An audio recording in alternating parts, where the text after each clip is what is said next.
Posez-vous la question, pourquoi tant de personnes âgées sont mortes?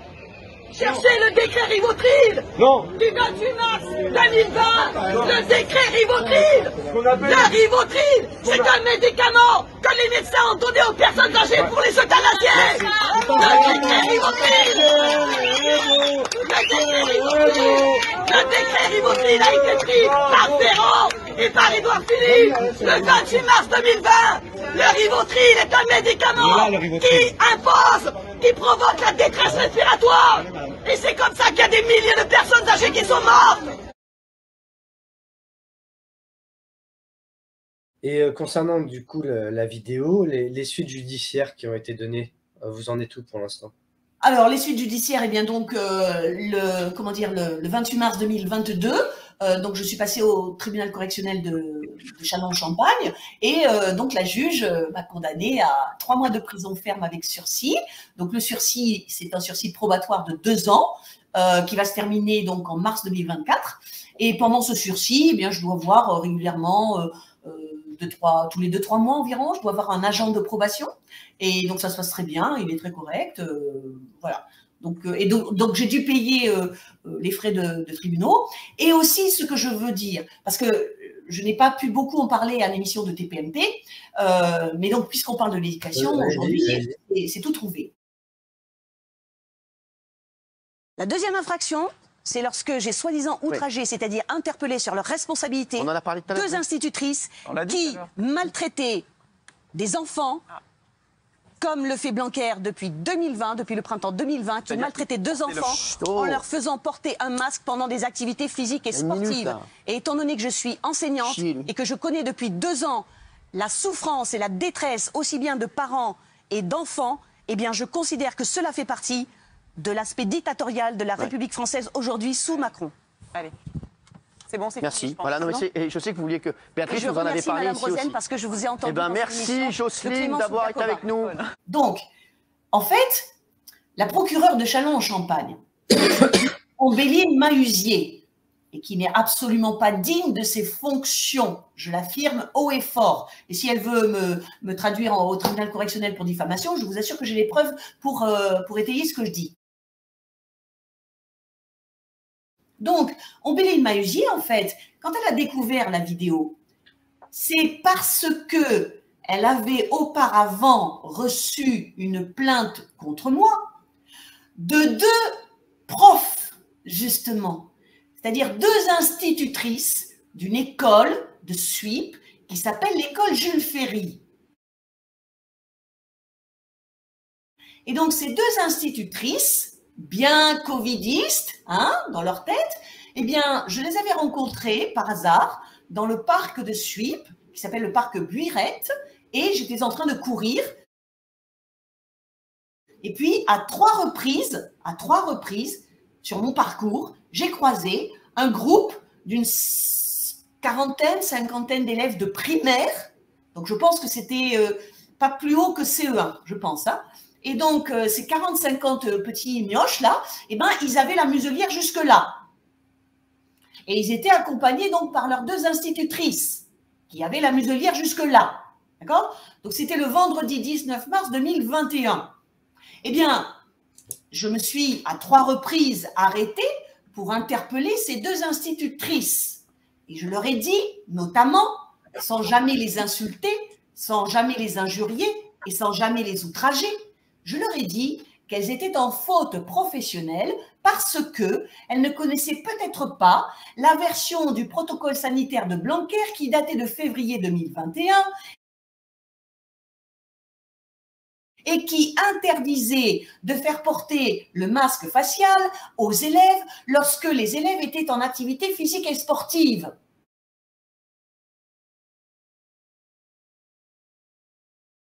Et c'était exactement ce que faisaient ces 2 institutrices de l'école Jules Ferry à SWIP, puisqu'elles étaient dans le parc, elles étaient en train de faire marcher les élèves, donc c'est une activité physique. Et ensuite, je les ai vues sur un terrain à l'extérieur du gymnase Jules Colmar à SWIP, je les ai vues en train de faire des mouvements physiques et des jeux et une activité sportive aux élèves, toujours avec la muselière. Et donc, ces 2 institutrices ont très mal pris que je les interpelle et que je leur dise que si elles agissaient comme ça, eh bien, elles agissaient comme des fonctionnaires collabos du régime de Vichy, hein, et qu'elles ne pensaient pas à l'intérêt des gosses et qu'elles faisaient porter la muselière aux gosses, ce qui était nocif pour les poumons et le cerveau des gosses. Donc, elles l'ont très mal pris. Et donc, elles ont porté plainte contre moi pour outrage. Et donc, la procureure Ombéline Mahuzier à Châlons-en-Champagne, elle a joint les deux plaintes. C'est-à-dire qu'elle a joint la plainte pour menace de mort, soi-disant, envers Emmanuel Macron, et elle a joint la plainte pour outrage des deux institutrices. Et donc, le 28 mars 2022, j'ai été condamnée à la fois pour menace de mort envers Macron et pour outrage à ces deux braves institutrices bien covidistes qui étaient en faute professionnelle. Voilà. Et donc, qu'est-ce que vous espérez aujourd'hui au niveau judiciaire? Ah ben, au niveau judiciaire, j'attends tranquillement que le sursis probatoire se termine en mars 2024. C'est tout. Bon, très bien. Et évidemment, que à chaque fois que je prononce le mot décapitation pour expliquer le slogan historico-politique, je dis évidemment, sauf pour quelqu'un qui cherche à me nuire, il est bien évident que je ne pensais pas à guillotiner Emmanuel Macron avec un sabre, mais que je pensais à lui imposer la peine de mort après un jugement au tribunal en bonne et due forme, avec des avocats pour le défendre, évidemment. Et le fait que ce soit, par exemple, sous le coup de la colère, de l'émotion, ça n'a pas été retenu? Absolument pas. Tout ce que voulait la procureure de Châlons-Champagne, Ombéline Mahuzier, elle espérait me taper sur la tête, m'intimider, me faire taire, tout simplement. Ça, j'en suis convaincue. Je précise que c'est une opinion personnelle, attention. Hein. Je n'ai aucune preuve objective qu'elle ait écrit son intention sur un papier. D'accord. Écoutez, je regarde le fil de discussion. D'ailleurs, je remercie les 132 personnes qui sont en direct. Merci à tous d'être là. Voilà. Bon, je devrais faire des invités mystères plus souvent, finalement. Ben là, forcément, je pense que personne ne s'y attendait. Alors, quelqu'un m'avait dit que ce serait Philippot. Au départ, j'ai non. Mais parce que en fait, j'ai mis une photo des gilets jaunes, des manifs gilets jaunes. Alors, ça aurait pu être... Oui, j'ai vu. Alors, justement, Nicolas, permettez-moi de dire quelques mots sur Florian Philippot. Oui. Donc, moi, je suis de gauche. Depuis l'âge de 15 ans, je suis viscéralement de gauche. J'ai toujours voté à gauche. Et avant mars 2020, j'admirais Jean-Luc Mélenchon et j'étais adhérente à la France Insoumise. Et l'une des déceptions et qui m'a le plus atterrée pendant la tyrannie covidiste a été de constater qu'à gauche, il n'y avait absolument personne qui comprenait que c'était une escroquerie criminelle. Et que c'était à droite, ou même chez des gens classés à l'extrême droite, comme Florian Philippot, c'était chez des gens comme ça que j'entendais le discours qui, effectivement, démontait l'escroquerie criminelle. Je me souviens parfaitement avoir écouté en septembre 2000, je crois que c'était 2020, Florian Philippot venait de faire paraître un livre qui s'appelle Covid, l'oligarchie démasquée ou quelque chose comme ça. Oui. Et quand j'ai écouté Florian Philippot pendant 3 quarts d'heure, je me suis dit, mais c'est pas possible que ce soit dans la bouche d'un gars qui est classé à l'extrême droite et pour lequel, normalement, jamais je n'aurais voté, et je ne voterai jamais quand même. Hein, bon. Et c'est pas possible que j'entende dans la bouche de Florian Philippot des paroles que j'aurais voulu entendre dans la bouche de Jean-Luc Mélenchon, président de la France Insoumise. Je veux dire, ça a été pour moi une... Mais alors... Je veux dire, c'est l'indignation de m'apercevoir que les personnes en qui j'avais mis ma confiance, les personnes politiques, les personnages politiques en qui j'avais placé ma confiance, qui se sont montrés en fait objectivement complices de la tyrannie covidiste de Macron. Et personnellement, je suis allée le 17 juillet 2021 à la manifestation organisée par Florian Philippot à Paris parce que, effectivement, j'étais totalement d'accord avec son analyse de la situation. Totalement. Et j'étais très contente de voir que ce jour-là, le 17 juillet 2021, il y a eu environ 150 000 personnes. Je me suis dit, ça, c'est le début de quelque chose, effectivement, d'un mouvement populaire qui, j'espère, va durer. Voilà. Alors... je lis les commentaires en même temps, c'est assez c'est intéressant.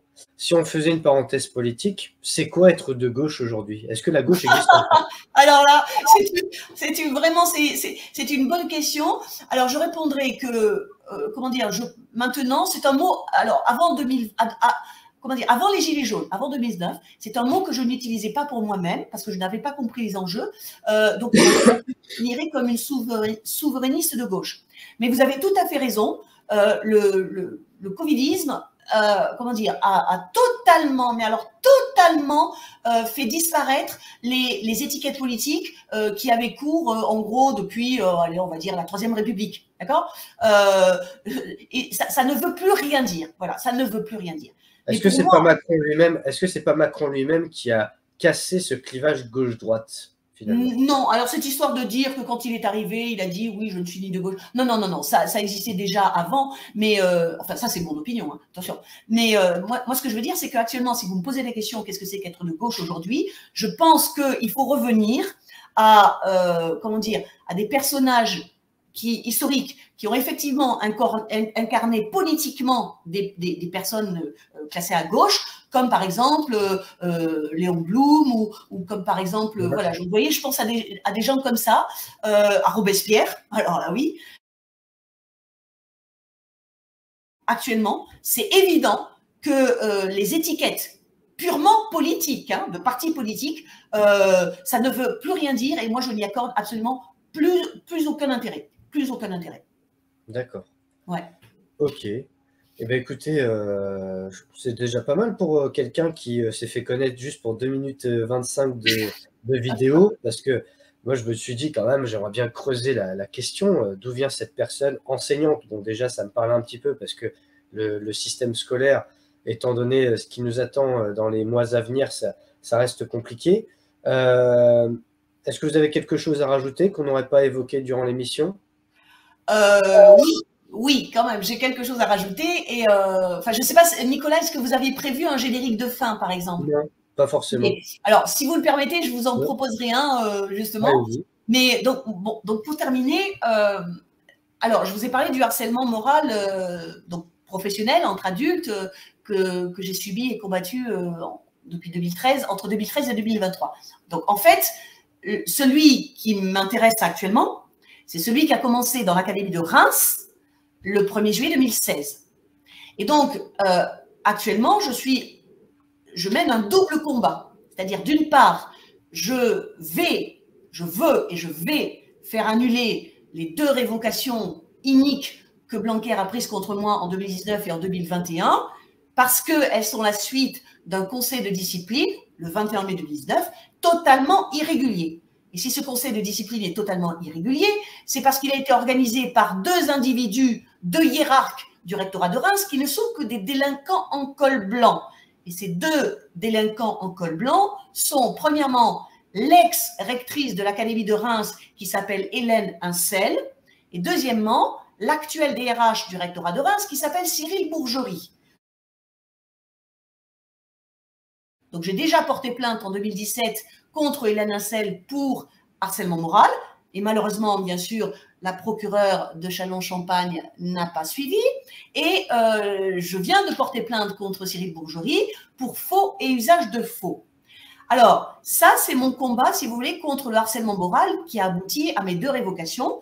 Donc, ce que je veux obtenir et ce que je vais obtenir, c'est l'annulation des 2 révocations par la reconnaissance que le conseil de discipline a été irrégulier. Bon, mais d'un autre côté, il y a un autre combat qui est apparu au fil des années, depuis 2017 environ, c'est que pour riposter aux décisions prises contre moi par la rectrice d'académie Hélène Incel et par les 2 principales harceleuses dont j'ai dit les noms tout à l'heure, eh bien, j'ai fait ce que tout citoyen et toute citoyenne devrait faire, c'est-à-dire j'ai porté des recours au tribunal administratif.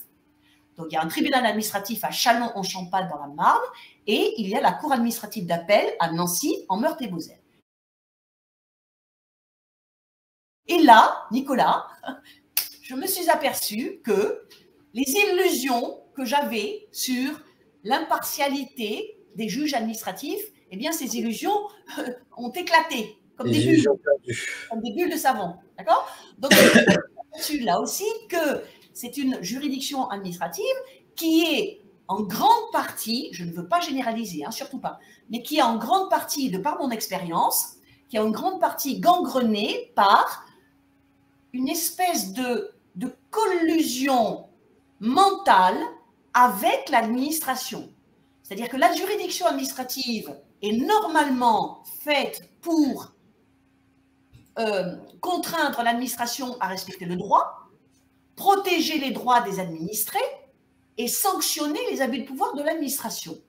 Et en fait, je me suis aperçue, avec quelques juges administratifs que j'ai rencontrés à Châlons-en-Champagne et à Nancy, je me suis aperçue que ça ne marchait pas du tout parce que ces juges-là, qui ne sont pas des vrais juges indépendants, ces juges-là, eh bien, ils avaient un a priori positif pour l'administration. Et donc, ils prenaient parti pour l'administration et contre moi.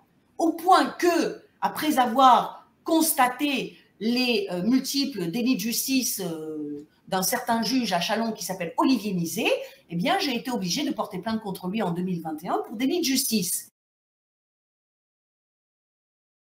Et récemment, j'ai porté plainte contre un juge à la Cour administrative d'appel de Nancy qui s'appelle Éric Mess et qui, tout simplement, refuse de prendre 2 mesures d'instruction dans un dossier qu'il a depuis presque 2 ans. Donc, si vous voulez, j'ai un double combat que je dois gagner rapidement. Et pour cela, j'ai donc ma chaîne YouTube qui s'appelle Canal Jack. Et j'invite les personnes qui voudraient m'aider dans ce combat ou qui voudraient comprendre ce que c'est que le harcèlement moral dans l'éducation nationale et ce que c'est que le délit de justice par certains juges administratifs, eh bien, je vous invite à aller regarder ma chaîne YouTube Canal Jack et à m'aider dans ce combat en relayant et en diffusant mes vidéos. Voilà, ça c'est le dernier message que je voulais passer. Et si vous le permettez, eh ben, en générique de fin, je vous passerai un clip justement qui a été réalisé par un ami et qui symbolise bien en fait ce combat. Voilà. Les magistrats sont-ils au-dessus du droit? Et vraiment, c'est vraiment ces adversaires-là que je veux comme disait Coluche, il y a 2 types de justice, l'avocat qui connaît bien le droit et l'avocat qui connaît bien le juge. Voilà, c'est toujours la même chose. Je ne connaissais pas, mais… Certains ont parlé de la franc-maçonnerie, etc. Mais bon, il faut forcer de constater que… Moi, j'ai fait du droit, je peux vous en parler. Hein. La première chose qu'on m'a dit dans un cours de droit, j'étais en première année, c'était en institution juridictionnelle. Il y a un prof de droit, on l'appelait… comment il s'appelait, vous savez, dans les Schtroumpfs, là, il y a Gargamel, voilà. On l'appelait Gargamel, il avait une tête un peu en apparence. Et il disait, de toute façon, 80% des magistrats sont francs-maçons. Voilà. Alors moi, je ne savais pas ce que ça voulait dire à l'époque. À 18 ans, la franc-maçonnerie, ça ne nous parle pas trop. Et puis après, en étudiant, on voit que, voilà, les strates, et voilà. Et donc, malheureusement, force est de constater qu'aujourd'hui, la justice, il faut savoir aussi par qui elle est représentée. Hein. Donc, déjà, quand…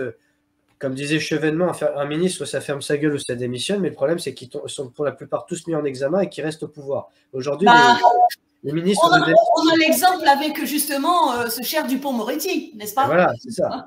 C'est ça. Donc, mais voilà. Puisque vous avez fait du droit, comment dire, Nicolas, vous connaissez peut-être pour les juges administratifs, dans le code de justice administrative, il y a, et moi je l'ai découvert en 2019, donc il y a des pouvoirs d'instruction. Et ça, c'est quelque chose que je ne savais pas avant, parce qu'en général, quand on entend instruction, juge d'instruction, on pense au juge d'instruction au pénal. D'accord ? Donc, les juges administratifs ont des pouvoirs d'instruction. Ils les ont. C'est écrit dans le code de justice administrative. Ce sont les articles R 621-1 et suivants. Donc, ils ont ces pouvoirs. Et en plus, il y a une abondante jurisprudence depuis 1936, notamment du Conseil d'État, pour dire aux juges qui ont des dossiers, d'accord, qui ont des litiges à régler, qui ont à choisir entre est-ce que c'est l'administration qui dit la vérité ou est-ce que c'est la fonctionnaire qui dit la vérité. Donc, ces juges, ils ont des pouvoirs d'instruction. Et les deux dont vous avez vu le nom dans le générique, c'est-à-dire Éric Mess à Nancy et Philippe Christie à Châlons-en-Champagne, eh bien, depuis presque 2 ans, ils refusent de prendre 2 simples mesures d'instruction. 2 simples mesures d'instruction.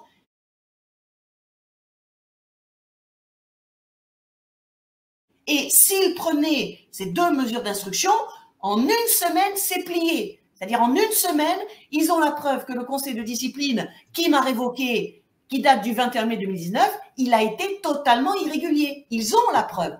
Et ce qui est le plus scandaleux, c'est que ces 2 juges, ils le savent, parce que je leur ai écrit ça depuis 2019, parce que je leur ai donné des éléments de preuve, parce que j'ai montré les documents dans mes vidéos, et pourtant ces juges ne bougent pas. Et donc c'est pour ça que j'ai été obligée, contre Éric Mess, de faire une plainte pénale pour délit de justice. Et je compte bien la médiatiser pour pousser le procureur à faire son travail. Déjà, voilà. On espère qu'avec cette émission...